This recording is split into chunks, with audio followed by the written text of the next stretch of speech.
I remember as a period of time as a young teenager where one of my favorite pastimes was just making characters. Yeah. Like I would just take I remember because Chromebook 1 and 2 came out and those books were just like, shit, like how much cool stuff can I start the game with now? And you would just roll up characters and they'll be like, okay, how do I afford a cyber arm made out of crystal? It is always a joy to spend time talking games with Shep. He loves our hobby, and we dive deep into his latest book for the Gaia Complex. We dig into his new work coming on Conan, and we talk through everything he and his friends have been playing. The Kickstarter for the new book is on now when this episode drops, and the link is below in the show notes, so scroll down and give it a click. And I will do a quick welcome to our newest floorheads that have joined our Patreon to help support the content. Thanks goes out to Gus Higgins, CB Ash, Mario Fleischman, Jason Aronson, Lord Coolwing, Andy, Tobias Subclue, Vangelis Kalitzis, Matt Thompson, Jason Woshtaya, and Dan. Okay, sit back, relax, and enjoy my time with Shep. Hi, this is Ben Robbins, and Craig might still be recording this. I'm not totally sure, but if he is, you're probably listening to it on Tabletop Talk. Howdy friends, Craig here. Today my guest is Chris Shep Shepperson. Shep has enjoyed long stints as a writer and a line manager for companies like Nightfall Games, Modifius Entertainment, and now Monolith. He also creates games for his company, Hanser Publishing, including the Gaia Complex and Rectify. Shep is a friend of the show, and if you missed our first interview back in July of 23, you can track it down. It's episode 202, and I've linked it in the show notes. Shep, welcome back to the third floor. Oh, thanks for having me back. It was a blast last time, so yeah, it's great. It's great to come back and spend a couple of hours chatting. So Shep, you endured the origin story question last time, so I've got to shake it up a little bit. We're obviously at the end of this interview going to talk about stuff you've been grooving on, but I'm going to sneak one thing in here to get us started. Is there any type of games or anything that you have been goofing around with lately? Yeah, there's a game that me and my regular gaming group have been really hammering on a week by week basis on our kind of regular games night. It's not actually a completely new game, and it's something that I've played with my family an awful lot, but it's Journeys in Middle-earth, the FFG sort of hybrid RPG tabletop exploration board game. I bought everything when it came out and played it a lot with my family at the time, and recently introduced my friends who are kind of both board gamers and role players, and they just like have really put their hooks into it. So we've just been playing campaigns, long running now for a few weeks, and everybody's just like living and breathing. I get messages off them on Facebook during the week, like, oh man, I've just been thinking about a great combo I can do with Gandalf. And, yeah, everybody's like really into that. And I think it's a phenomenal game. Ever since it came out, I thought it took the whole app integration concept to a whole new level. And that games masterless RPG vibe on the tabletop, I think it is as close to a perfect conception as a board game as I think I've ever played. Wow. I think it's a very fantastic game. I've only ever played, so FFG, there's one, I can't remember what it's called. It's designed by Reiner Knizia. And it's like, you're the Fellowship and you're getting chased by the rings and stuff. And I own it. I don't have it, but I'm not familiar with this game. So it sounds like it's app driven. Is it? Yeah. Everybody plays somebody in the Fellowship and then you just kind of go through adventures? Can you kind of walk me through it? Yeah, I guess it's like the sort of evolution of games like Descent and Imperial Assault, which for a period of time had a app integration for the first couple of box sets that came out for it before they dropped that side of things. It's entirely app driven as a games master, cool. And you pick a character and you choose how to equip them, and then you take part in long running campaigns where the decisions you make during a game session will impact what the next game looks like. Mm-hmm. Whether you succeed or fail in a quest will determine what the next bit looks like, and you earn experience points and skill up those characters between adventures, and they're huge. Like a single campaign is probably, I don't know, 12, 14 hours of of gameplay, wow. if not more. Yeah. I think one of the campaigns, I think there's 6 campaigns out for it at the moment. I think one of them, if you do everything right, is about 20 hours worth of gameplay. Holy cow. And it's phenomenal. You know, it's glitch free. It plays smoothly. The app, the graphics are fantastic. It switches between a world exploration map where when you move into a new area, the map will expand and there's like a stack of tiles. There's maybe like 50, 60 different map tiles that come out. That's one side of the game. And the other is like a large square battle map where you would play out your boss fights. With terrain features like walls and tables if you're in an inn and that kind of thing, and everything can be interacted with. You know, you can stand on a table to get an advantage or push over a statue to crush little enemies, and it's very, very clever. And are all these maps elements, Shep, are they all physical or just in the app? No, they're all physical. So the game provides you with everything on the table. The app shows you how to set it up, and it tells you where you go and where the enemies are. And then you tell it what you've done. You know, we've explored this place and we're going to attack this enemy. And then it will tell you what those enemies will do. And it'll be like, right, this guy is going to move 3 towards Gandalf. This guy is going to fire an arrow at Legolas. Oh, that's cool. And you have to respond to the things that it's chosen to do. And it's very clever. As a creator looking at this thing, because to your point, you know, we've got a lot of games that try to do this, right? Descent was one of the bigger ones. Imperial Assault was a good game. I played the shit out of that game. Yeah, it was great. What does this get right? Right. So what takes this to another level that you have now got you and several others just obsessed about it? Do you have a sense of, from a design perspective, what they did different here? I think there's a couple of things. I think one, we all love Lord of the Rings. The IP is important. Yeah, and it's dripping with theme. I mean, like it gets it all right. It puts a lot of emphasis into things like lore and storytelling and song and group dynamics, like certain characters being able to bolster other characters as opposed to everybody being there a one-man army. You have to form a group dynamic that will get you through various tests. If you walk in and you're all wearing plate mail, carrying a warhammer, and then you're in a scenario where you are in a court and you need to like persuade various political factions to join your cause, you're going to struggle, right? So that whole kind of blend of group dynamic is really, really important. It's not just about killing stuff. And like an RPG, it really takes it. Every character has a range of stats, and it's not always easy to predict what kind of tests you're going to be faced with. And so you might be, I don't know, faced with a situation where you're making a test based on your spirit, but it's not your strong point and you can't get through it. But you can be like, okay, if we can get another member of the party over here to tackle that, I can climb the tree because I'm great with agility. We can kind of work out little bits and pieces between you that are going to balance it nice. The other bit is just the app itself is just so clever. Yeah. Not only does it, every time you play a campaign, it mixes that campaign up so you never play the same. Nice. If you play the same campaign again, the map layout is slightly different. The enemy placement is slightly different. The clues to solve things are slightly different. The magic items you might find are different. But it also, you tell the app what expansions and character packs you own, and it will merge them together. So you might go back and play the original campaign that came out with the core set, but now you own things from the later expansions. It will have modified that campaign to roll in things that didn't exist when that campaign came out.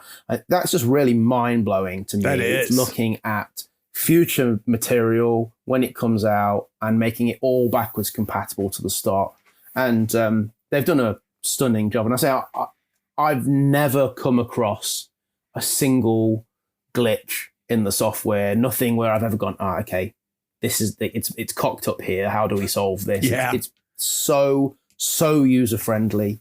And I'm a board gamer, right? Like I don't really do computer games anymore. The idea once upon a time of having to have an iPad at the table where I played a game, I used to be like, nah, that's not for me.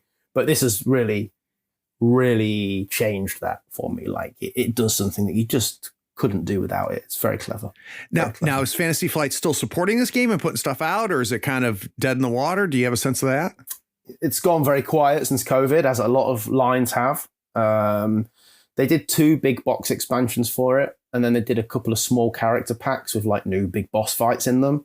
And the last one of those character packs came out maybe, I don't know what it would have been now, 18 months, maybe nearly 2 years ago, but they haven't officially said this is over, or at least I haven't seen the press release that said so. And they are still working on Lord of the Rings products because they're reissuing the LCG content at the moment. Oh, I didn't know that. Rings. So they did, obviously the Lord of the Rings LCG was really successful, and they did the cycles of packs. So you had a big box, then you had 6 packs that went with it. So they're now reissuing those as big boxes. So in a box, you get the big box and the 6 packs as a single thing. So maybe when they've redone those, we might see more new Lord of the Rings LCG content as well. I don't think anybody really knows right now. So Lord of the Rings as an IP isn't dead to FFG, it would seem. So I am hopeful that we might see more for this game because, frankly, it's friggin' awesome. That's really cool. So, Shep, last time you were on, we talked about, of course, Rectify, which was another successful campaign for you. I got my copy. It's awesome, man. It is awesome. And just really, really well done. And like I said in the intro, people go check out that. We also talked about Gaia Complex. Now, one of the reasons that you've come back, other than I just love talking to you, is when we're recording this, you have got a new book coming out for Gaia Complex. We're going to be releasing this during the crowdfunding for it, so everybody knows they can scroll down and link to it. It's called Evolution by Design. I'm going to read the blurb real quick, and then we've got a lot to talk about. Few can dispute that Gaia, Hanser Innovation's shining star of artificial intelligence, is primarily responsible for humanity thriving in New Europe. But life in 2120 is about so much more than just the human species.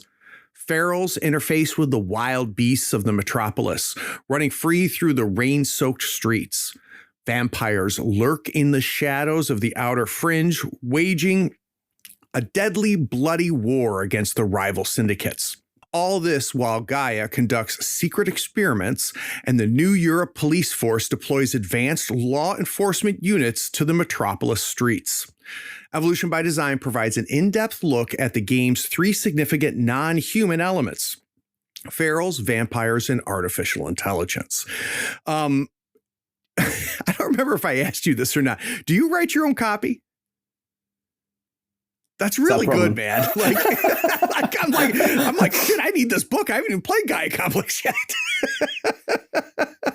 Yeah, I write my own copy. Yeah. That's good. I do obsess over it a little bit too much, though. That's probably about 3 months' work that you've just read out there. Well, I'm glad I complimented it then, as opposed to do you have an editor? Like, who's writing this shit? Soul crushing. All right, so you know the routine. At some point, you did not want to explore these 3 aspects of this world, and then you just realized you had to. And I want to get a sense of maybe what prompted you to start down this path.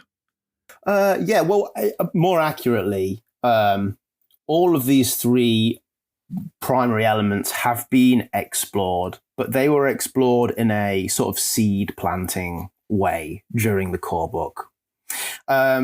A limited page count meant that certain aspects needed to be touched upon, but not fully expanded upon. Mm-hmm. So of those 3 elements, ferals are ones that are accessible as player characters. And the core book gives you enough information to play a feral and understand who they are and what makes them tick.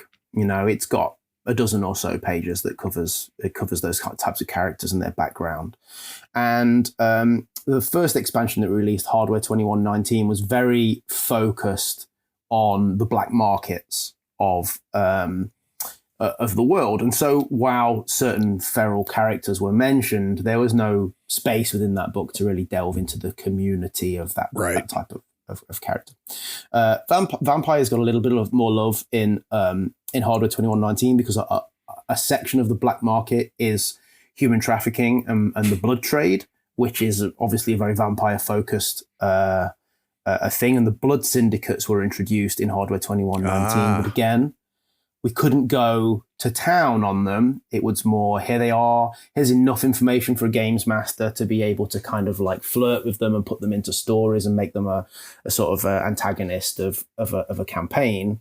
But we wanted to really go to town on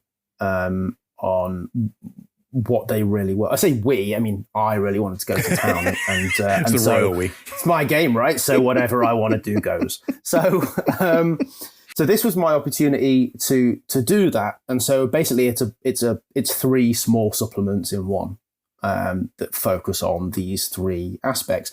Obviously, the core book gives you plenty of information on Gaia, which is the AI that rules the metropolis. And there's enough information about the police to be able to include them in your games, mainly as NPCs. But we wanted to really flesh that out and make them the threat that they are. Whilst also I wanted to introduce the concept of AI beyond Gaia, which I hadn't really had the opportunity to do at that point. So this book was an opportunity to really flesh those out and write a huge amount of material, each of which is voiced in a slightly different way. How so? So the feral chapter is very much about the community of ferals, the places that they socialize, the cliques that they form, the employment that they take. It's about the bars and the pubs and the clubs. It's about activist groups, and it's about the people that throw anti-feral hate at them as well. It's very much people focused. Right. The vampire chapter, that allows me to go into more of the crime syndicate side of things, about the war that's taking place in the Outer Fringe, which is our within the setting of the game. It's basically half of France is a vampire ruled slum, effectively, and there's various crime syndicates that have built these fortresses out of old apartment blocks and leisure complexes and fortified them. And there's like a border that runs just outside of Paris, carving France down the middle. And one half is the vibrant metropolis that we know, and the other half, like, nobody goes in if they want to stay alive. And there's police checkpoints along the way, and they... Quick question on this one, Shep. Because, obviously, going through Gaia Complex, I see a lot of what is typically considered, cyberpunk, right? It's got a lot of the tropes. It fits the genre, and I want to talk about the genre a little bit later. But at some point, you made a decision to introduce vampires to this world, and I want to get a sense of why that is. And was that from the very beginning you knew you would have a supernatural creature, or not supernatural creature, element like vampires? Did that come later? Like when did they fit in? Yeah, pretty much from the outset. The Gaia Complex actually started as an idea for a novel. It was a story that I wanted to write. That touched on a few of my favorite sort of elements in popular culture. I'm a huge fan of the cyberpunk genre, but of also lots of other sort of cinematic worlds as well. I very quickly realized I was never going to write a novel. But as a games writer and games designer, it was a fairly obvious outlet. I would say that the Gaia Complex books are probably a little more fiction heavy than your typical RPG. Every chapter starts with a piece of fiction, and in the core book, the last chapter is a whole chapter of fiction that explains the meta plot of the world, if you like. And those stories work a little bit like a Netflix series, episodic fiction that ties together a number of characters' stories until a point where you learn what is happening in the world. And the Gaia Complex is a game with a deep meta plot that doesn't impact the game at all. So if you never knew what the meta plot was, it wouldn't matter. You don't need it to enjoy the world. It doesn't impact the world as a player. If as a games master, you want to take your story writing to the next level and you want to read that meta plot, then like I've seen comments on Reddit where people have been like, I read all the fiction to the Gaia Complex. What was this guy smoking? Like there's a lot, it's pretty out there. I mean, it's been out there long enough now. I don't want to spoiler people that are just getting into the game, especially if you're joining us on this Kickstarter, but there is a significant underpinning time travel story related to the creation of the world that the game is set in. It's designed to be a future vision of our Earth, right? Mm-hmm. So we don't have vampires or people that can imprint their minds into animals in our world. So how did they come to be? Where did they come from? And the core book stories explain why there are vampires, and it's all to do with a paradoxical event that happens where a certain person's love of 20th century TV and cinema is pulled into our world. And so Blade Runner meets Blade is a really valid thing. There's a reason that the police officers all kind of look a little bit like Chappie. And there's a reason that the real name of the feral species, the Theidre vere, if you get the book and you'll need that for the spelling, is an anagram of something from popular culture, which to this day nobody has figured out. Oh, and it's a challenge for you. Everything in the game makes there are a lot of subtle and not so subtle nods towards people. Some of the characters in the stories' names are very deliberately chosen, and the whole thing is riddled with nods to modern sci-fi cinema and television. Do you get a kick out of putting Easter eggs like that in there, Shep? Oh God, yeah.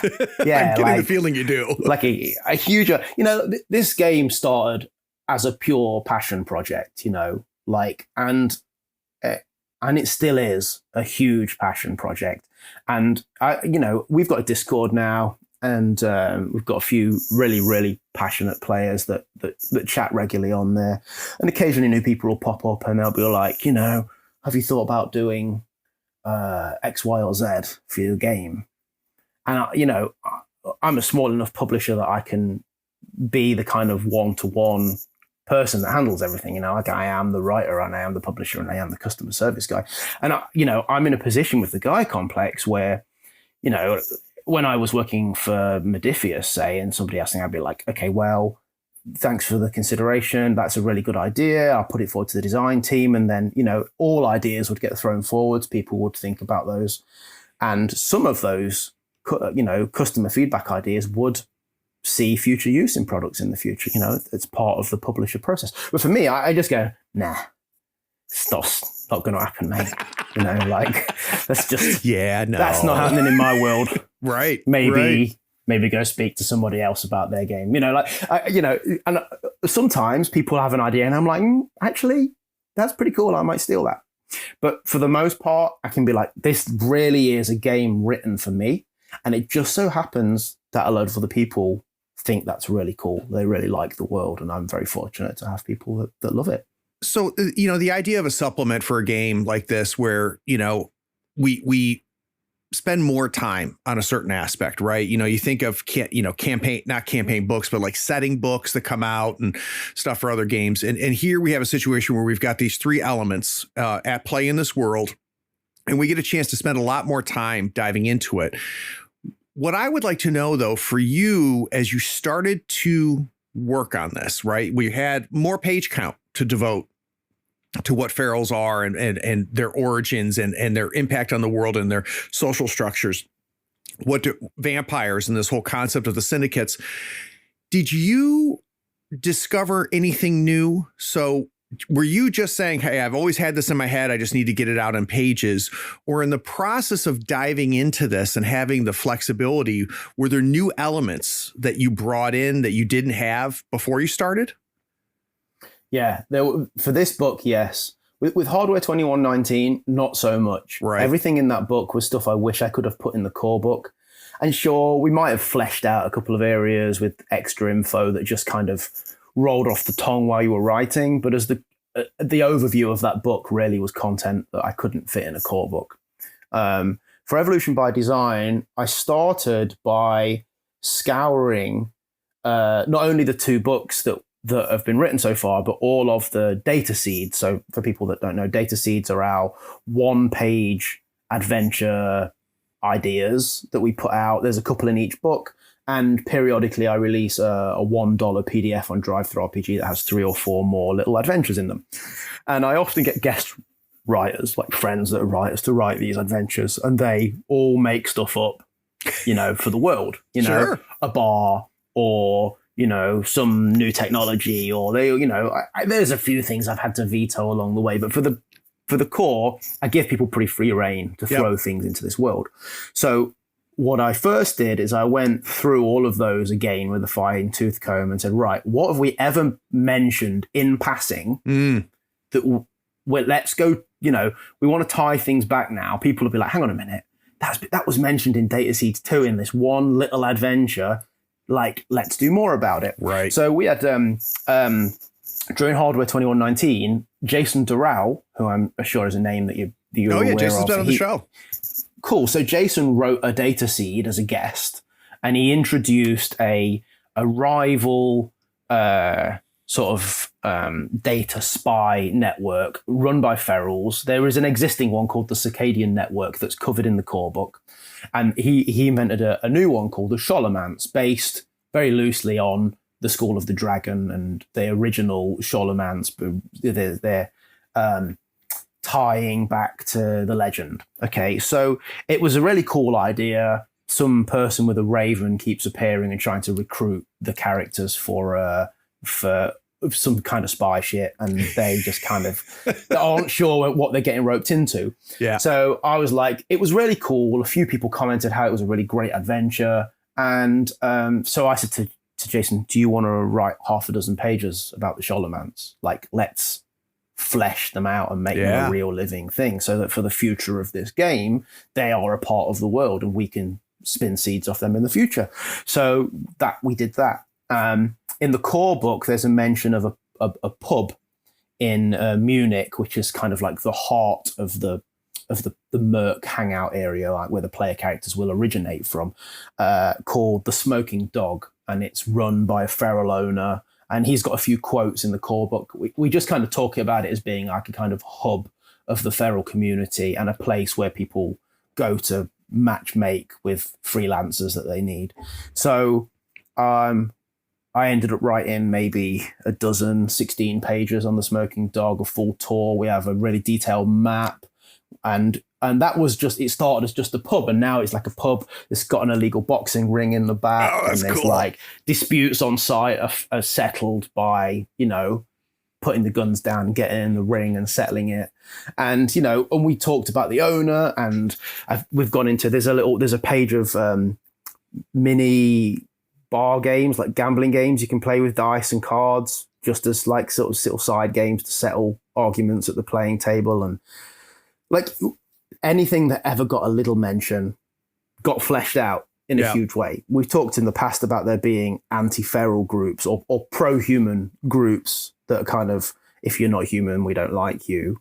And we were able to go into those, and a friend of mine, Bart Weinertz, who's a great writer who's done a few data seeds for me in the past, had some brilliant ideas that he brought to the table, and I just gave him free reign to flesh out these groups. So with the vampires in particular, when I was writing this, there was a lot I wanted to talk about, predominantly about the blood syndicates. And we talked about 4 blood syndicates in Hardware 2119, and I wanted to expand that out in this. But there are a couple of really, really new, never spoke about before aspects to vampires in this book that came along, like that just came to light while writing. A whole new axiom of a vampire, which is a one-of-a-kind creature that's revealed itself. But then also, for the first time, this is something that this is arguably the one and only time I've said no to reader suggestions multiple times and eventually kind of given in a halfway house. So since day one, people have been saying, we want to play vampires. We want to play the vampires. We want to play the vampires. And I've been saying no. I've been saying they're the big bad, right? There's a reason you don't play Dungeons and Dragons and get to be the dragon. Right? Because when you're the top of the food chain, the game is a little more bland. Okay, so vampires are a no. So this book, as a halfway house, has introduced chatels, which are half human, half vampire thralls, and clear guidance on how to turn a group of existing human characters into chatels as part of your ongoing campaign. Interesting. With the warning and proviso that once you do that, most of the written material is now entirely useless to you, because the whole purpose of your existence now will be in servitude of a blood syndicate. Interesting. So you won't be taking jobs for money. You won't be living the mercenary life anymore. You will be either trying to screw over another syndicate or ferrying human cattle from the metropolis back to the outer fringe for the purpose of sustenance. So it comes with a new way to play the game, new challenges, and we've included in this book 2 Chattel specific data seeds to give GMs an idea on how they could target their games. But things like material possessions and money, and although like the previous monikers of success for a working merc are now entirely useless to you, right? So you'll use whatever weapons your ruling master gives you, and you'll do what they tell you, basically, going forwards. You're effectively, everything for this, including the line manager, right? And, when there's just one core book out there, it's pretty easy to keep track of canon, pretty easy to keep track of what has been established and what's not been established. But then we put out a second book. We've got a bunch of data seeds out there. We now have Evolution by Design coming out. Is there and I'm talking just strictly like functional, like how do you have a Bible somewhere that you maintain? Like how, or is it all in your brain? Like how do you make sure that you know what's been said, what's been established, what's still, undefined? Do you understand what I'm saying? Like how do you keep track of all that? Yeah.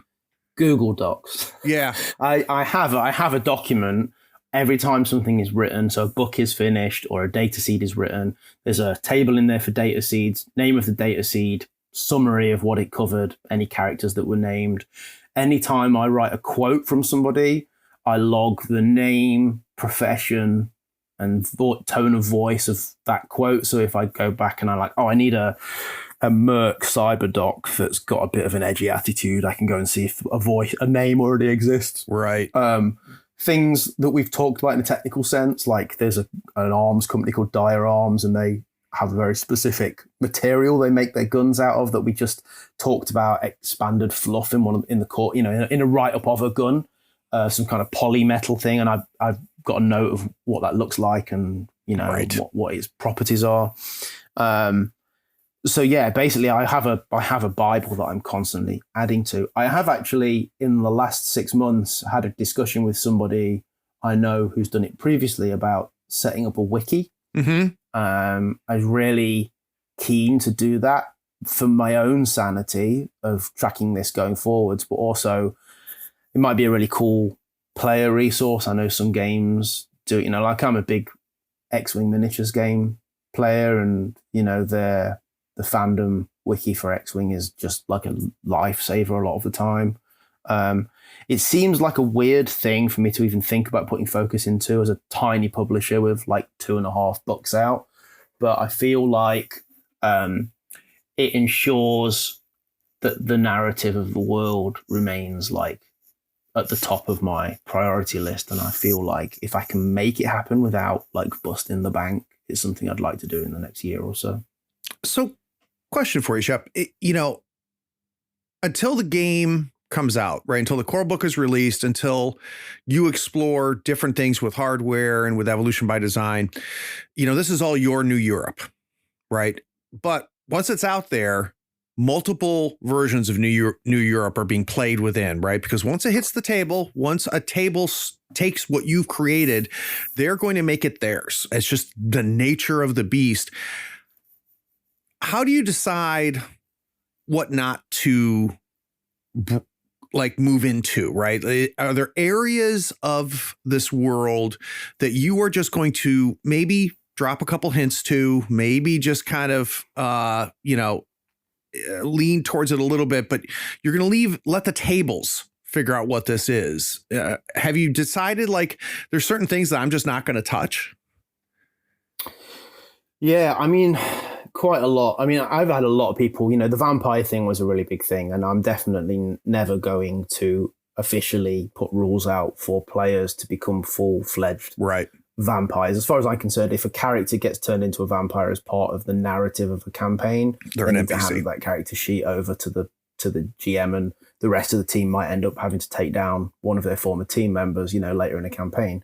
But I actually know a group that play the game, and the GM just sat down and looked at the NPC stats and compared them to the NPCs of vampires, and looked at the player character creator, and he was just like, sod it, man, we're playing vampires, whether you like it or not, Shep.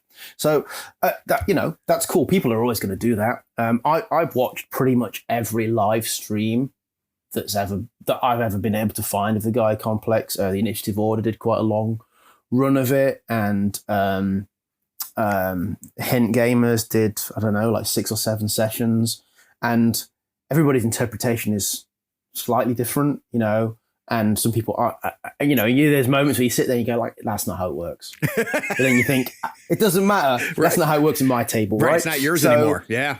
It's not mine anymore. Like, it's your world now. You do what you need to do. And I think I've probably explored or planted the seeds for most of the new elements that are going to be in the planned material for the Gaia Complex. So that is, I said before that the core book had planted a lot of seeds of future work. I mean, the story about the resource war, which is effectively World War III, which caused the metropolis to be formed, and it explains that there are multiple of these metropoli.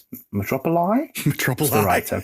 There's more metropolises around the world, although they're all cut off from each other. Nobody knows if the others are still standing. So, I don't think I realized that. That's interesting. Yeah. So, and they are all detailed, and there's a small map of each of them that exist.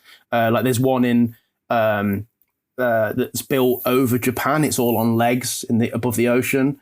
And there's 3 in the US, but they're all separated by a huge crack in the earth that runs through the middle of continental US. There's one in South America, one in the Middle East. There's one that covers Russia that was struggling because it was largely frozen over. And there's one that's the smallest of them is called London Edge, and it basically is just Greater London. It's minuscule, but that was struggling. Like, they were all in various states of disarray. And lots of people have been like, so are you going to do a supplement for each of these? And I'm like, well, maybe each of them deserve a core book with their own technology. Like we take they aren't under Gaia's rule. The effects of the meta plot, strictly speaking, may not apply to those places. It's quite feasible that if you go to one of the capital US, which is one of the US based, so that they like the idea of vampires is a joke, so there's a lot to explore there if and when I want to branch out. I imagine things like the South America one, like the technology has a more kind of like rugged tribal look to it. And I think the Gaia Complex is a very visual game. So being able to explore entirely new avenues in the art is like really exciting. But what I'm doing now with every supplement is I'm moving the timeline on 12 months. So hardware 2119, set it in motion. Evolution by Design is set in 2120. The next book will be 2121. And that allows me to, things I talk about in a book, companies are working on this technology, or by the time the next book comes out, that is out on the streets and you can see the impact of those things. So technology will continue to move. And the storylines around the people and the factions and the syndicates and the companies will continue to move. But I'm not going to be introducing dragons and magic and more elements to the game. Shadowrun does that. That's the Shadowrun thing. Like, it's not my thing.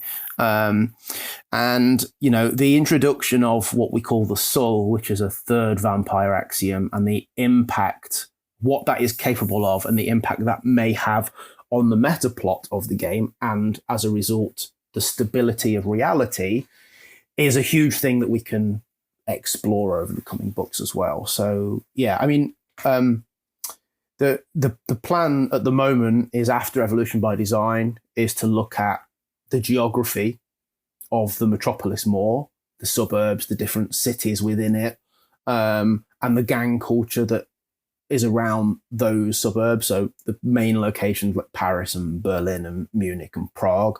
And then I've had this idea for a long time that I really want to do what I'm calling Merc books. So a set of books that focus on the character roles, probably 2 roles per book. So that would be a series of like 5 books where it's maybe sort of 40 pages about the operator character and 40 pages about a cyberdoc. So that would allow you to like dip into the stories and the backgrounds and inspire people that play those. That's kind of inspired by the whole World of Darkness, Werewolf Clan books, or tribe books, or vampire clan books and that kind of thing. I kind of think that's a really nice format that players appreciate. So that's probably where I'm looking to go in the near future. So on my patron Discord, Shep, one of the oldest conversations emerged, and it's a conversation that's been had a million times, which is, what is cyberpunk? And people saying, well, that's not really cyberpunk, or that someone will bring up a book or a show or a movie and go, yeah, like, this is what I think cyberpunk is. I mean, it's one of those things. It's like folklore. It's not really defined, right? It's just for everybody. Everybody says, well, this is what I think it is. For you, Shep, is there cornerstone or pillar elements that if I were to present a piece of media to you and one of these elements was not in there, it would disqualify it from being cyberpunk in your mind? That's a tough question. Yes and no. No. I think cyberpunk for me is a feeling. How so? Like, it's a vibe. It's an attitude. It's like about it. First of all, it's about technology for me. So I think like the absence of cybernetics or sort of bio enhancement or those kind of things, like without those things, it has to try really, really hard to be cyberpunk, to feel like cyberpunk. It can happen, sure, but taking the cyber out of the punk makes it pretty hard. The other side is that kind of edgy attitude that's like a feeling of oppression or violence. It has to feel dark. Don't get light and fluffy cyberpunk, not that I vibe off. So I don't think, I think I could watch something and there not be any visible cybernetics in it and be like, okay, yeah, cyberpunk, great. But it's got to like just tick the right boxes for me. Yeah. I think it's a case by case thing. I think it is just a feel, like I guess Blade Runner is like the peak of that. And in the original Blade Runner movie, yeah, all right, you've got, the sort of cloning element of stuff, but you don't have flashy cybernetics being swung around left, right, and center. And that does a phenomenal job of capturing the vibe. So yeah, it's all about feeling. I don't think there's a checklist that needs, I know people that do feel that way. Yeah. But I don't think there's a checklist that, something's missing that ain't cyberpunk. Technology and attitude are the 2 things that kind of make me spark, I think, off that. I actually, at the back of the Gaia Complex core book, there's actually a long list of movies and TV shows that, and it ties into the things that inspired the creation of the world in terms of the meta plot. I think I actually call it Frederick Hanser's video collection or something like that is the character that calls it. But there's a list of things there that, to me, now not all of the stuff on that list is cyberpunk. Some of it has references because I want people to try and figure out what element of the game was inspired by those things. But a lot of the stuff on that list is very cyberpunk, and not all of it is mainstream stuff that people scream about it. you know. So a lot of, we look at Gibson's work and other writers within the genre, and this is where we get to the punk piece, which is the genre being used to make a political commentary, right? It's all through Gibson's work. Are you trying to do that at all in this game? So is there a political viewpoint that is a one of the pistons in the engine here for you? And it's not required by any sense of the imagination, but does that exist in this work? There's definitely political references in the work, but I think it's fair to say they are secondary to the content. Yeah. They are just present because people can see like how that's connected, the oppression of a ruling entity over the masses. There's extreme hatred against specific groups of people like ferals and vampires, people not non-human groups. There are a lot of references to draw to, things that are happening in modern life. But I never went into the book to make a social commentary. I didn't write the fiction with a statement in mind. It just so happens that some of those things do make quite clear statements, whether you want them to or not. Yeah, and let's be honest, those are themes that have been true for a very long time, right? We can go through multiple different periods, and the types of themes you're talking about existed in the 1500s, the 1600s, and now into the 22nd century. So guys, we're going to take a quick break. When we get back from this break, I hinted at it. Shep has been a very busy boy, and there's a lot of things that are just on the other side of this horizon. I'm going to see how many spoilerific things we can get out of Shep. We'll be right back. So, Shep, we hinted at books coming out.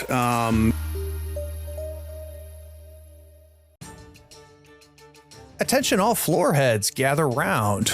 I have a quest for you. You can simultaneously show your love for the show and embark on rewarding adventures. Head over to drivethrurpg.com, your one-stop shop for all things gaming. Whether you're looking for rulebooks, maps, art, or epic tales to enhance your gaming experience, it is that one-stop shop. Now, in the show notes, there's a unique affiliate link. Every one of your purchases directly supports Tabletop Talk if you use that link. It's like casting a powerful spell that helps us keep the podcast going strong. So next time you're itching for a new adventure, follow the affiliate link in our show notes or bookmark it now in your browser. It can be your portal to everything on DriveThruRPG. Now let's get back to the show, but please support the show by using that DriveThruRPG affiliate link next time you are shopping at the site.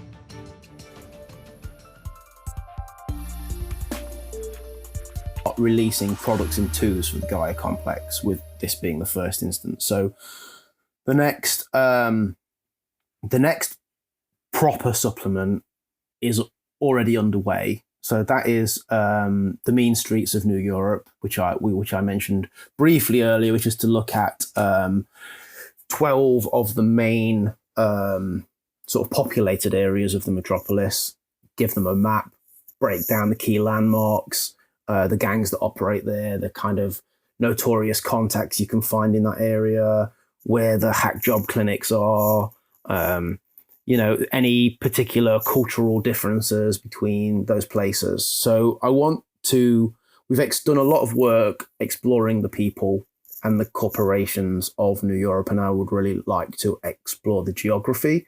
I think it'd be very much a really key guide for games masters to be able to pick a place and explore it. And of those key locations, like a lot of them get a very short couple of paragraphs right up in the core book, and others have been mentioned in fiction, and there's a few we've gone back to, and there's a couple that I get a lot of questions over, like I really need to understand this a lot more. Luxembourg is the big one. We call it the Luxem Sprawl. There's an underground city there, so it's two cities. There's the above ground city and an underground city, which kind of inspired by Demolition Man, like that really like that kind of city built in underground, built in old subway tunnels. And but like we've had a couple of adventures that writers have based down there, and people are like, what's it like? How do you move between them? And like, you know, like it's been summarized, but I would like to give it space and have maps for them both and have people be able to kind of, you know, you have to pay a toll to certain, depending on which entrance you go through. It's all run by different gang turfs. And like, I really want to expand on that stuff and let people understand, you know, how hard it is to get into old Berlin, you know, like the police checkpoints at the Brandenburg Gate, literally like shake everybody down. And you can't get into Berlin if you're armed, you know, like things that would be like, give people a really interesting take on the way they play their games, depending on where they are in the metropolis. So that book is a given. I've kind of done an outline for it.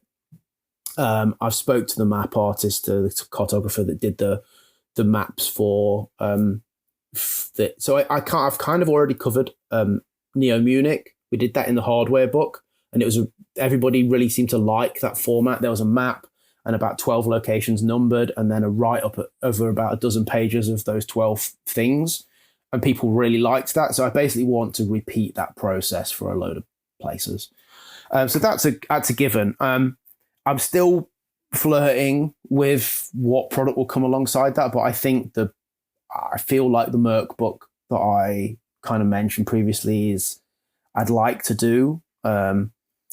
Operators are the character class that gets played the most. They're your kind of classic trigger man, ex-police officer, grunt. But as to what other... so I think doing 2 per book is the best way to go. I can keep the books. To me, it's really important to keep all the products hardback.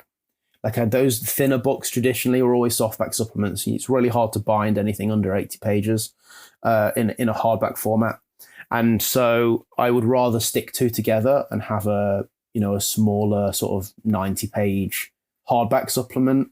So quality of the product is like really important to me. I like that consistency. Not that there's anything wrong with softback books. It's just, it's my game, right? It's my preference. I want hardback, I get hardback. Yeah, exactly right. And I can tell you as a consumer, Shep, I love having a spine. I love all my RPGs to have a spine. Yeah. So I'm with you on this one. So question for you, Shep, you know, as you start to expand out now and, you know, go way beyond the core book. Who knows where we're going to be 2-3 years from now, and how many books are out there. You know, one of the reasons I think that I really enjoy talking to you is because you're very well versed in the landscape and the history of the hobby.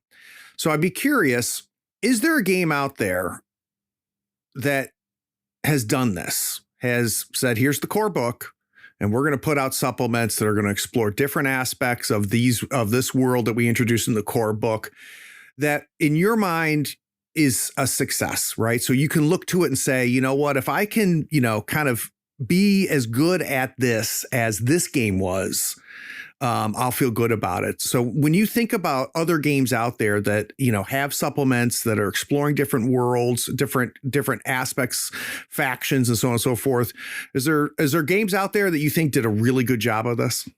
Yeah, there's probably quite a few, actually. Obviously, a lot of games after the core material is out, they go campaign, adventure, right. adventure. And that's not really what the Gaia Complex is about, right? Like our longest adventure is a page. Like, well, that's the way that we do things. So that we have had people saying, you can do a campaign, and I'm like, it would be a book full of 1-page one-shots, but if you want to call that a campaign, sure. You want to stitch it together, knock yourself out. Stitch it to go for it. Even though some of the content is adventure, I think my favorite, the easiest way to put this is, what's my favorite line of supplements for a range, for a book. And I think the answer to that, even though each of those books has some adventure content in them, is first edition, The One Ring from Cubicle 7. Oh, interesting. Circling back to some Lord of the Rings action again. Yeah. So that's when that was under the reign, like Johnny Hodgson's artwork, and a lot of... that game was just so thematic, in my opinion, like far superior to the relaunch, the Free League relaunch. Yep. Not that Free League don't make amazing games. It was just felt very Lord of the Rings, and the way that they went, here is the core book, here's a very light overview to the world, we're going to plant all the seeds. And then the books went, okay, Rivendell, Right. here is everything you want to know about Rivendell. Breland, here's everything you know, like, and the way that they did that, they stayed really true to form. The books, every supplement was fantastic. That's The adventure cool. content was good, but the fleshing out of the characters and the places and the equipment and the things you can find there, like, I guess in many ways they are what I would like to do with the mean streets of New Europe, you know, like, you know, say, here is a place, and I'm going to get you really excited about that place. So I think that game did that incredibly well. Every one of those supplements is fantastic, and I think it did it. I think it did it brilliantly. That's cool. It would be wrong to not mention Cyberpunk 2020 Yes. when it comes to a range of supplements that cover specific areas and niches or characters. They have a bit of everything. Yeah. I have a full collection of Cyberpunk 2020 books on the shelf. I think there are 76 off the top of my head. Unbelievable. Now, towards the end, when they licensed it out to allow other publishers to write content for it, there was Atlas Games did a little like 25, 30 page adventure supplements, and Ionis Games did the alternative reality ones, which had, you know, like werewolves and all sorts of weird whole games played in AI and stuff like that. That, like, some of the content lost its way a little bit. Sure. You know, speaking honestly, but the core of that material, there's probably like 40 books there that Mike Pondsmith like smashed out. Yeah. And they're all brilliant. Like, they're all brilliant. And they've all got great ideas in them. They were all thematic. And so, yeah, I mean, you know, yeah, what a game. Like, it was such an influence to me as a teenager, like spending my summers playing Cyberpunk 2020. It's just, I mean, you know, I was at an age then where it was like, you just play a game to afford a bigger gun and then prove in the next game that you can kill stuff faster. Like, you weren't really role playing at that point in time, but it was amazing. Yeah, you know, so that it would be wrong to not list the ridiculous number of supplements that Cyberpunk has in that question. Yeah, and I've got to get Mr. Pondsmith on this podcast. I've reached out once and we just never were able to piece it together. I need to bug him again because it's a huge gap in my guest list, not having him come on. And man, you want to talk about memories as a kid, that black and white Cyberpunk book with the that very distinct art style and, you know, just the pages of equipment and the pages of cybernetics. And oh my God, I've probably only played like 3 sessions of that game, but easily spent, you know, 80, 90 hours consuming that and just coming up with stuff. It's just unbelievable work. I remember as a period of time as a young teenager where one of my favorite pastimes was just making characters. Yeah. Like, I would just take I remember because Chromebook 1 and 2 came out, and those books were just like, shit, like, how much cool stuff can I start the game with now? And you would just roll up characters, and they'll be like, okay, how do I afford a cyber arm made out of crystal? You know, like, just anything you could do to get the cool stuff from those. And that, you know, that whole pure black and white line art, zero shading, like, it's art of its time. But even now, you look back and you think, yeah, all right, that was cool. Like, some of it is so iconic, so like, iconic. It's iconic. The character illustrations in the character creation chapter of, I think it was the re-release of the core book when the really, really good art was in the character creation chapter. But I always remember those characters and they're just so iconic and captured the vibe of a character class better than any other RPG at the time. I thought they were brilliant. Oh, I could not agree more. Now, Shep, you know, when we were talking about you coming on, you know, I asked, hey, give me some things you'd like us to touch on. You sent me the list back and I thought there was a typo because you have listed there a thing called the Encyclopedia of Incredible Artifacts for 5e, which I was not anticipating to see on this list. So what the hell is that? And what is going on right now? It's sure not my usual jam. No. So since I have made Hansa Publishing my job, my full-time thing, rather than this sideline passion project, it's been important to separate, the pure passion projects from genuinely good product. Yep. Not to say that the Gaia Complex is not genuinely good product. No, I know what you're saying, though. I've got to step into other realms, and I've worked for a long time with a lot of very talented writers and editors. I've got a laundry list of creatives that I can, get on board, and I occasionally dabble in fantasy RPGs myself. And one thing that I've always found is a bit missing is the stuff. Right, I'm a big fan of hardware catalogs. I've done a whole supplement on it. And so I kind of always had this idea is like, if I'm ever going to write a fantasy supplement, I want to do a fantasy hardware catalog. Okay. So that was how this came to life. And I had a few conversations with a couple of writers that I wanted to get involved in it. And I kind of like brainstormed the book, and I wrote like the kind of starting entries, the things that were kind of, this is what I'm trying to achieve. And then I did the business thing and trusted other writers to create that, to finish that product for me. Right. So I commissioned other writers to write the bulk of that work. And so the plan is to release so my campaign after Evolution by Design, so it'll probably be Q2. Because one thing that's really important to me is that I go to Kickstarter with product ready. I know, you're so good about Evolution that. by Design is a written book. There's still some artwork to finish, but by the time the campaign goes live, I expect to be print ready. So I can fulfill really quickly, and then I can move on to the next thing. And it's really important to me to not have backers like waiting around like for a year after you finish the Kickstarter. I hate that. So Q2, I'm hoping Encyclopedia of Incredible Artifacts will be a 2-book set.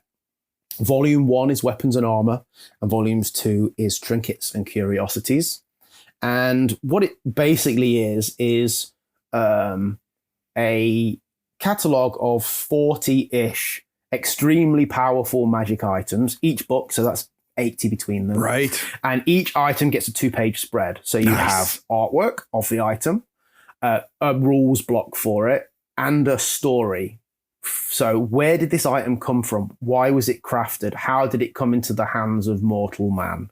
Like, what, it's a cursed artifact. How did it become cursed? So it has a piece of fiction for each item that really spins the flavor and the backstory of it.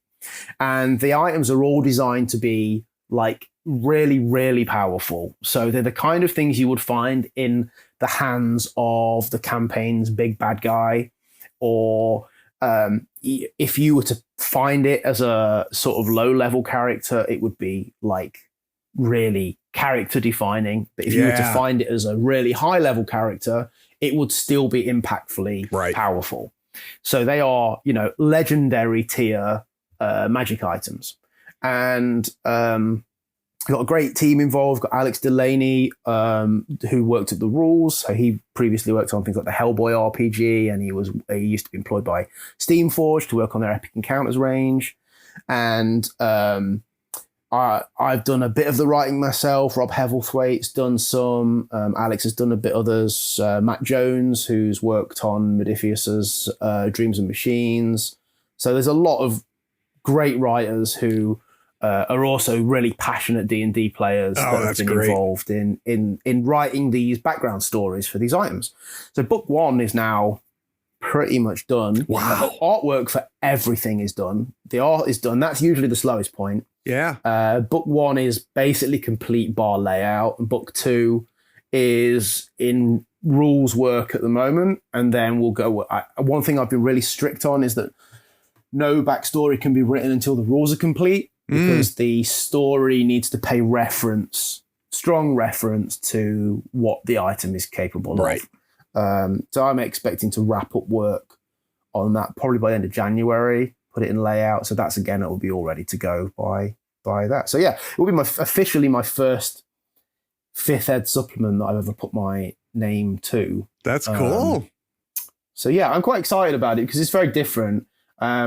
Like the test layouts that we've done for a few of the spreads look really cool. And I've sent a few of the items over to playtest groups, and they're being like, this is really cool. Is this going to be a whole book? And I'm like, yeah, it's going to be like between the two of them, you're going to have like 160 pages of story and lore and items to just, I need a weapon that's really powerful. Bang, you can have that hammer made out of amethyst, like go for it.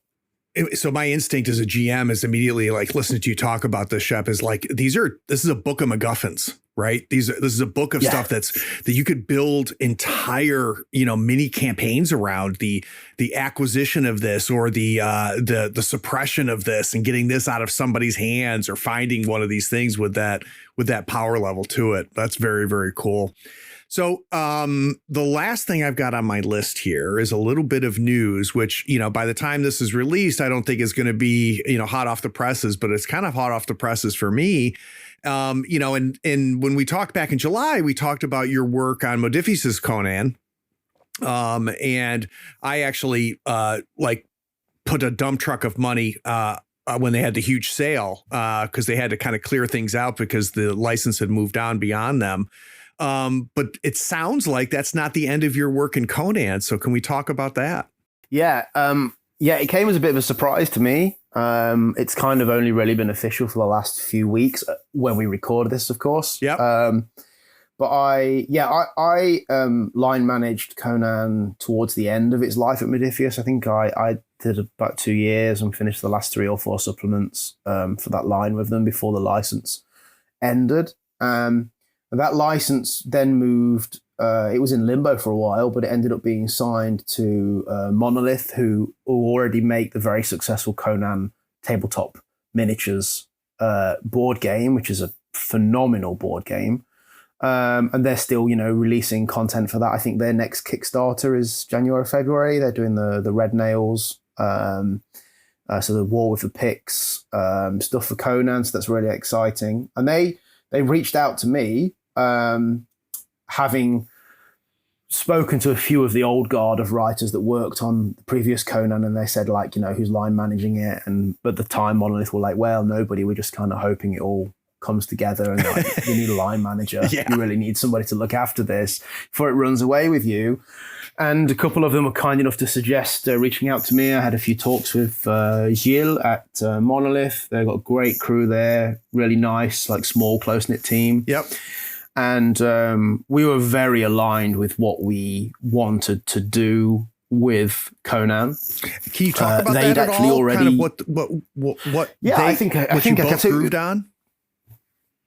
Yeah, so they've actually been. So they already have a rule system for this game, which they've been working on in the background with Matt Sullivan, who worked on as a lore writer for the Modiphius RPG, and he worked on the last couple of Conan board game expansions.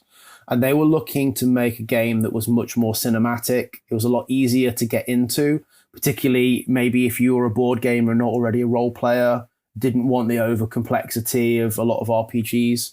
So they wanted something that was a lot smoother running. Conan's 2D20 implementation was one of the crunchier versions of 2D20. Yep.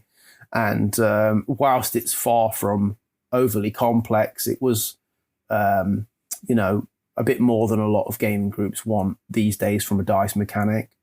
And so Matt had drummed up a really cool system that pays homage to the board game, whilst very much being its own thing, with a few kind of in-world jokes in there. There's a bit of Conan humor in the system, and it's very clever. Lots of people when people think of Conan, they think of Schwarzenegger and the movies and stuff. But obviously, the novels go so much further than that. But you rather than having a classic sort of skills system, your character learns a range of abilities called gains. And then if you're lucky on things, you get to flex. So they've got these kind of little bits of bodybuilder lingo in there. It's really nice. The system's very clever with the way it works. It's really simple for stat checks. It's based around 4 stats. Everything falls under a test in one of 4 areas. And then you, instead of having skills or anything, you over time you purchase abilities called gains, and they effectively give you a permanent ability, a rule that's added to your character. So you can now do this in a game that you couldn't do before. and you build up this, and there's maybe like 40 or 50 different games you can get. So you build up this catalog of abilities that you can start to form combinations of as you evolve through character. And it's very clever.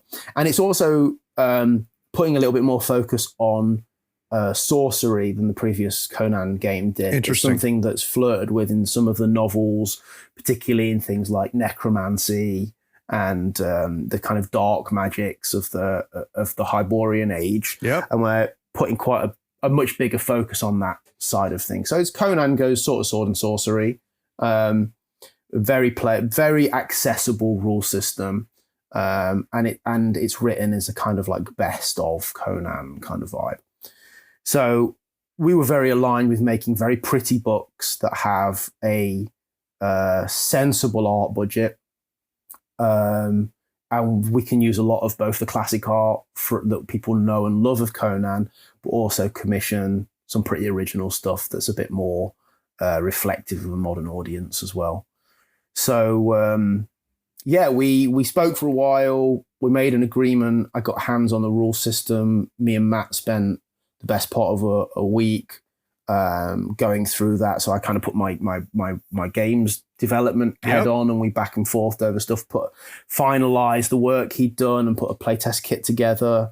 And I reached out to my A team of if I had to like pick an A team of writers for Conan Adventures, like there was like pick 5 or 6 people in the world that you could work with on them. And I reached out to them and they all were like, yes, please. That's great. So like, I'm really excited about the team I've got assembled, like my first choice of writers, my first choice of editor, like everybody's aligned. People are really excited to bring it. And we're being really, really sensible with the product catalog. And this is something I'm really excited about. You know, that Modifius line ended up to be, I think, 19 books in the end. There's a lot of content there. So hopefully you'll be looking at a Kickstarter towards the end of 2024 where there'll be a core book, an adventure book, and a GM screen. And then we're looking to do a campaign book or box set a year. Oh, wow. That's cool.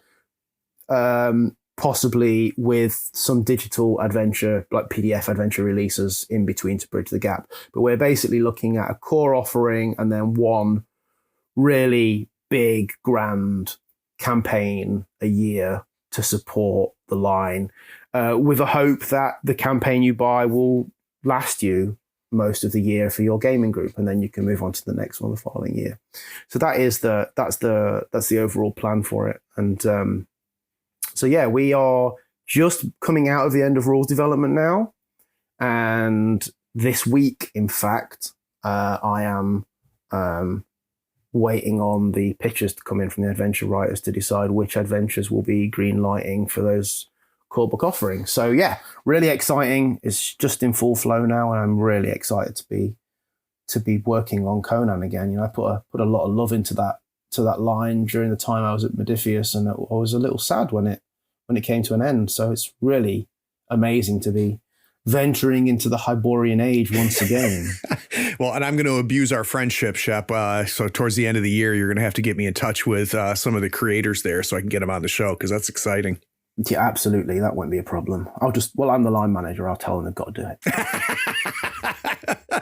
All right. Last but not least, Shep, and you know, you've been subject to this before, but it's one of my favorite things to do at the end, which is, and we did it a little bit at the beginning. We talked about the Lord of the Rings game, but I'd love to know if there's any TV, movies, books, RPGs, or board games. I know you're a mini game player. Is there something that has really got its hooks into you recently?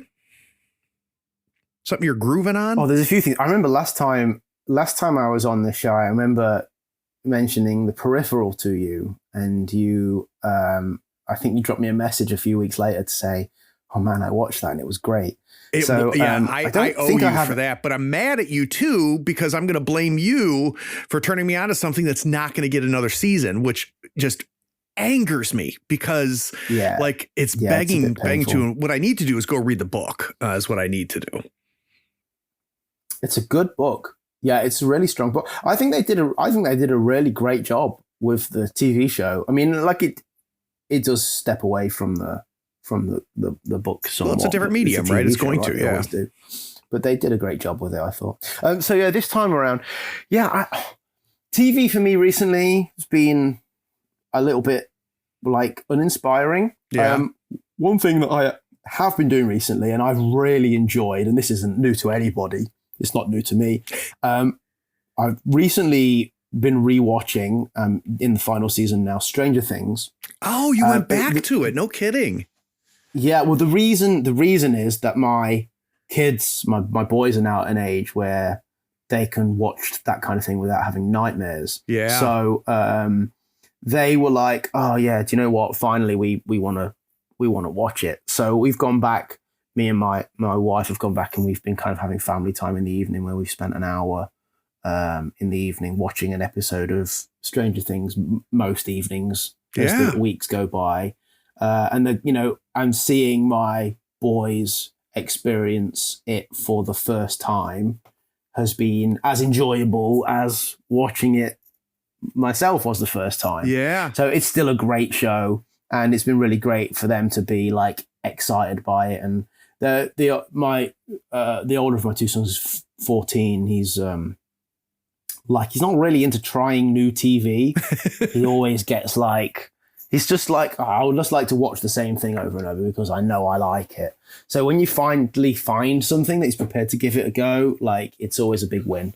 So that's been really great from a TV standpoint, just re-experiencing Stranger Things, brilliant bit of screenwriting. Yeah. And Shep, real quick on that though, because, it's one thing to talk about why you liked it, right? Like why you and your wife liked it and enjoyed it the first time, but now you're watching it again, but you're watching it through your boys' eyes. And I'd be curious, is there aspects of the show you think that are allowing like your 14-year-old to try new TV and get hooked on it? Like, why is it working for them, do you think, the kids?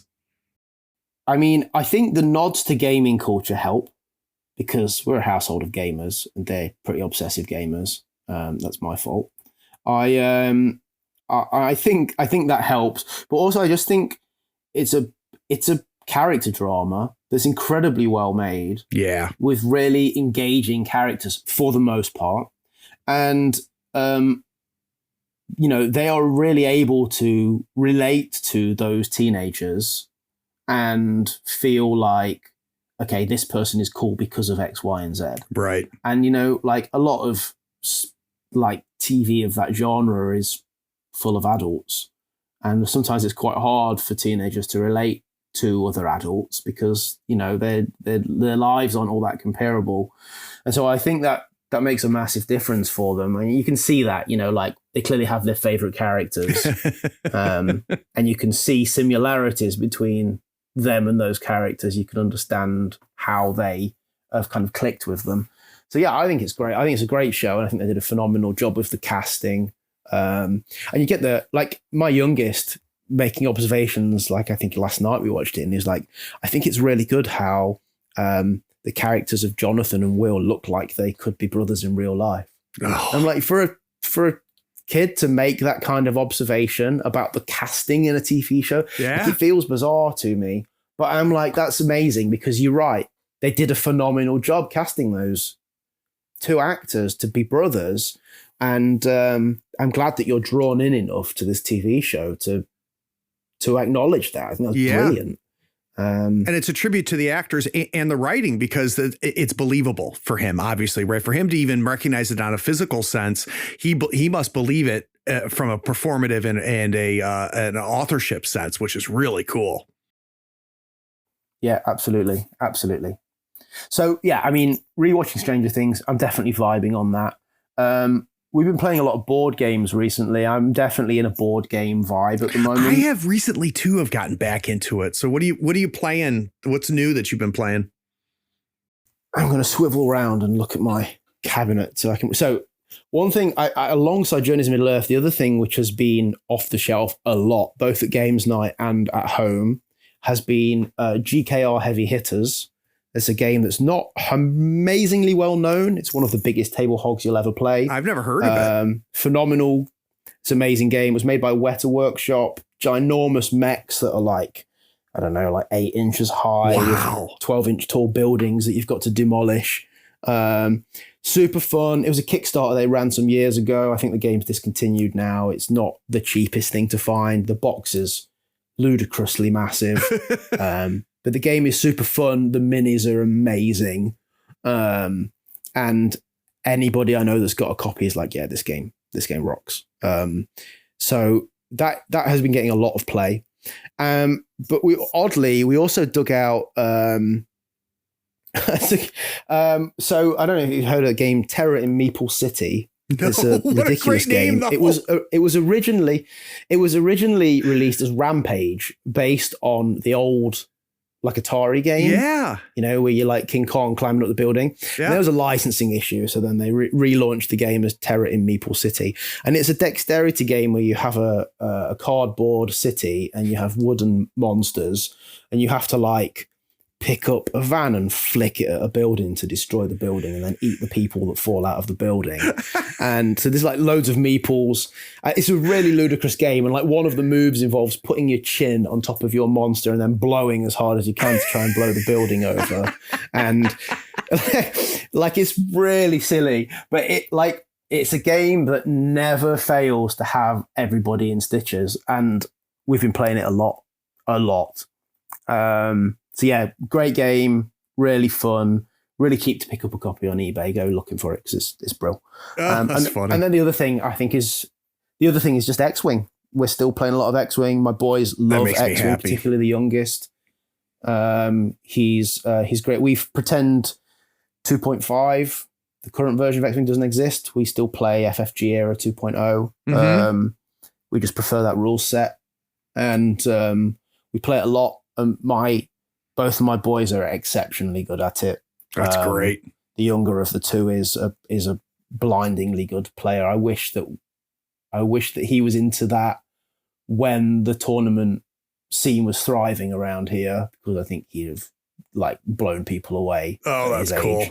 But yeah, you know, we are playing a lot of games still. It's been very much tabletop centric around here recently. So when you talk to your friends at Monolith, so they put out the Conan board game, which I had a chance to play, but never got into and never bought. But I did get sucked into their Batman, which is a similar rule set, right, to the Conan. And it's outstanding. It got a ton of play. The beautiful minis, I painted up a good bit of them. So you got to tell your friends at Monolith, hey, I need a care package, because I really think you guys would have a lot of fun at the house with that game, because there's a one versus many, which, you know, I'm sure they would love to be Batman, Robin, and beat up Dad, playing the bad guys, and it's all scenario based. So when you get a chance, you should look into it. It's a really good game. Yeah, it's really good. I'm quite excited as well about, I know with the last Kickstarter they did for Batman, with the last wave, they also kickstarted the Batman City Chronicles RPG. Yeah. So that is due for fulfillment imminently, as I understand it. I know, because I had one of my first meetings about Conan was, while I'm here, do you have a line manager for Batman? And they were like, we'll talk about that next year. So, yeah, it's, I know that's due to come out in the very near future. I'm really excited to see what they've done with the RPG. I'll be interested too. In fact, I think it's the first RPG I'm aware of that was written by French writers and then translated into English, as opposed to being written by English writers and translated into, you know, whatever different languages it's going out in around the world. So, yeah, it'd be really nice to read an RPG that way. I don't probably know that many of the writers that whose voices are on there, but it looks great. Like the artwork, you know, they just so much great artwork they can use from the comic books and stuff. I'm really excited about that arriving, hopefully before too long. Yeah, when you get your hands on it, you and I should talk about it offline, because I'll be really curious, without any recordings going, to kind of pick your brain on it, because I flirted with it. I ended up not backing it. And, you know, part of it is I couldn't quite wrap my head around what play would look like in that game. So it still could get its hooks into me. So yeah, I'm going to bug you when you get your hands on it. You and I can talk offline about it. Yeah, great. Sounds good. I'll keep you posted. So Shep, there's a lot of things to do on a Saturday afternoon that does not involve spending 90 minutes talking to me. So I really appreciate you making the time. It was great to catch up. It's been a pleasure. Thank you so much for asking me to come back on the show again. It's a joy, Craig. I could do it every Saturday afternoon. Well, this is not going to be the last time you're on. And for those of you listening, you reached the end. You made it. And I appreciate you doing that. Take care. Dude, you're such a good guest. I appreciate this. You're such a good host. I've been on a lot of podcasts, and most of them are fine but scrappy. And, like this is easily the most professional of podcasts. Do you work, like, what's your day job? Craig, what do you do for it? I'm super boring. I work for a tax consulting agency, one of the big four consulting agencies. Wow, that is boring. Yeah, it's like super boring, dude. Like I do, I manage clients. I help companies spend less on.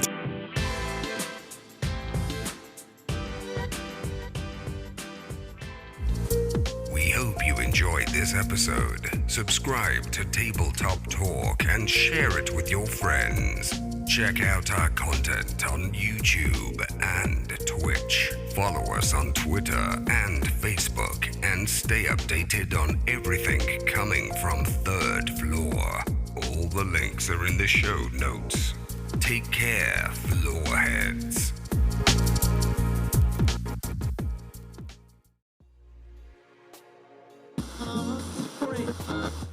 You certainly stand out as somebody that could do very well in that field. I appreciate that. Yeah. I mean, part of the reason this podcast exists is my frustration coming back to the hobby and not being able to find the kind of content I wanted. Right. The type of format I wanted. And it very quickly became, well, if I can't find it, then I might as well do it myself. So I'm glad that you're enjoying it. That makes me happy. Yeah, it's great. It's a really great show. All right, boss, I'll bring us back.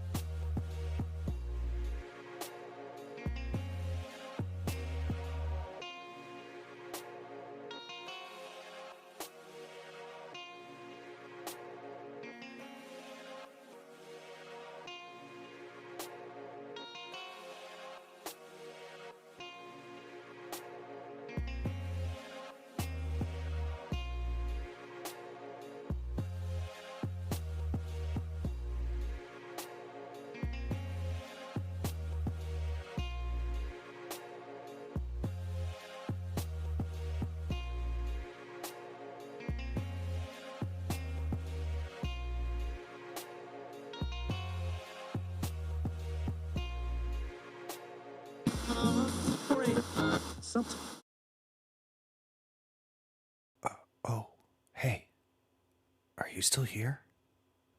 Wow. Well, the episode is over, but if you're bored, why not go to patreon.com and support the show for as little as $1 a month? Yeah, you can just scroll down and get the link. It's Patreon that makes this and all of our other content possible. Don't you want to join the other floorheads on the Patreon Discord? Anyway, thanks for sticking around. Take care. Bye.